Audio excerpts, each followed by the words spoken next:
Assalamualaikum warahmatullahi wabarakatuh. Di sini saya akan menyampaikan sedikit materi mengenai etika dalam Pancasila. Etika berasal dari kata ethos dari bahasa Yunani yang artinya padang rumput, watak, kebiasaan, dan adat. Etika berarti ilmu tentang apa yang biasa dilakukan atau ilmu tentang kebiasaan. Nilai-nilai Pancasila meskipun merupakan kristalisasi nilai yang hidup dalam realitas sosial, keagamaan, maupun adat kebudayaan bangsa Indonesia. Namun sebenarnya juga nilai-nilai yang bersifat universal dapat diterima oleh siapapun dan kapanpun. Etika Pancasila berbicara tentang nilai-nilai yang sangat mendasar dalam kehidupan manusia. Etika juga merupakan suatu pemikiran kritis dan mendasar tentang ajaran-ajaran dan pandangan-pandangan moral. Etika adalah suatu ilmu yang membahas tentang bagaimana dan mengapa kita mengikuti suatu ajaran moral tertentu, atau bagaimana kita harus mengambil sikap yang bertanggung jawab berhadapan dengan berbagai ajaran moral. Etika Pancasila terkandung nilai-nilai ketuhanan, kemanusiaan, persatuan, kerakyatan, dan keadilan. Kelima nilai tersebut membentuk perilaku manusia Indonesia dalam semua aspek kehidupannya. Pentingnya Pancasila sebagai sistem etika bagi bangsa Indonesia ialah menjadi rambu normatif untuk mengatur perilaku kehidupan bermasyarakat, berbangsa, dan bernegara di Indonesia.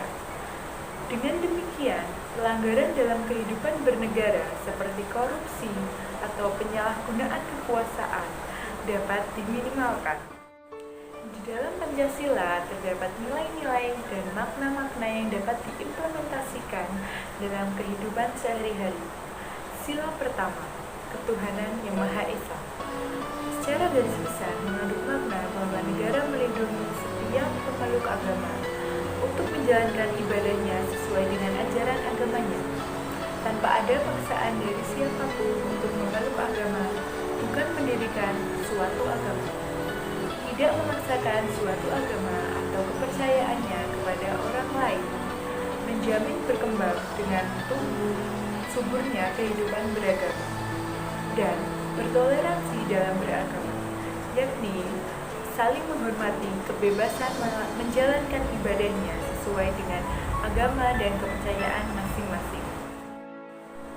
Sila kedua, kemanusiaan yang adil dan beradab, mengandung makna bahwa setiap warga negara mendapatkan perlakuan yang sama di mata hukum karena Indonesia berdasarkan atas negara hukum, mengakui persamaan derajat, persamaan hak, dan persamaan kewajiban antara sesama manusia, menempatkan manusia sesuai dengan hakikatnya sebagai makhluk Tuhan, menjunjung tinggi nilai kemanusiaan, bertingkah laku sesuai dengan adab dan norma yang berlaku di masyarakat. Sila ketiga, persatuan Indonesia, mengandung makna bahwa seluruh penduduk yang mendiami seluruh pulau yang ada di Indonesia ini merupakan saudara, tanpa pernah membedakan suku, agama, ras, bahkan adat istiadat atau kebudayaan. Penduduk Indonesia adalah satu, yakni satu bangsa Indonesia. Cinta terhadap bangsa dan tanah air, menjaga persatuan dan kesatuan bangsa Indonesia, rela berkorban demi bangsa dan bernegara, menumbuhkan rasa senasib dan penanggungan. Sila keempat, kerakyatan yang dipimpin oleh hikmat kebijaksanaan dalam permusyawaratan perwakilan, mengandung maksud bahwa setiap pengambilan keputusan hendaknya dilakukan dengan jalan musyawarah untuk mufakat, bukan hanya mementingkan segelintir golongan saja yang pada akhirnya hanya akan menimbulkan anarkisme.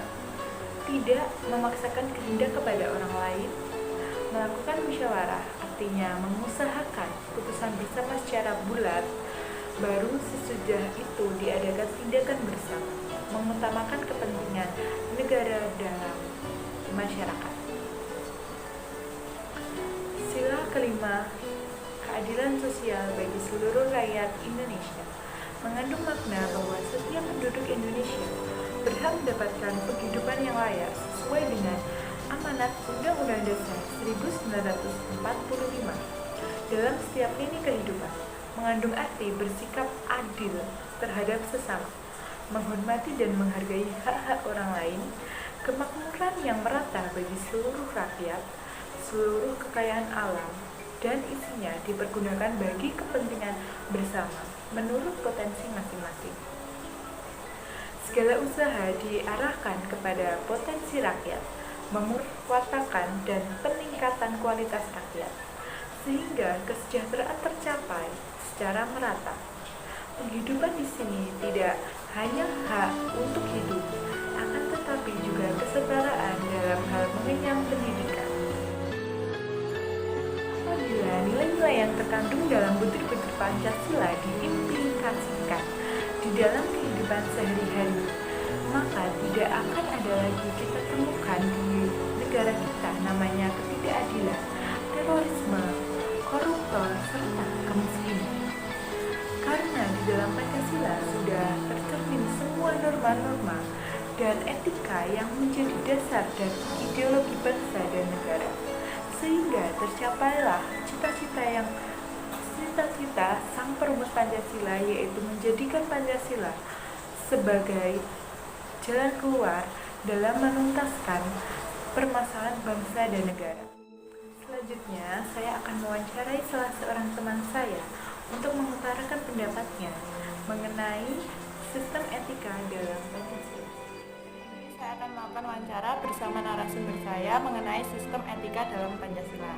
Baik, silakan perkenalkan diri. Nama saya Yulanika, saya mahasiswa semester 2.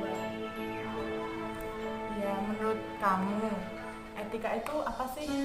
Kalau menurut saya sendiri itu etika itu ajaran moral tentang baik atau buruknya yang dapat digunakan sebagai pedoman dalam masyarakat. Nah, menurut kamu etika yang baik itu penting nggak sih? Seperti saya bilang tadi kan dapat buat pedoman masyarakat, jadi menurut saya etika itu penting. Lalu apa sih hubungannya dengan etika dalam Pancasila? Kalau hubungannya itu sama aja kayak nilai-nilainya. Jadi kayak misalnya nilai-nilai dalam Pancasila itu kan ada ketuhanan, terus kemanusiaan, terus itu persatuan, terus kayak apa sama kerakyatan dan keadilan.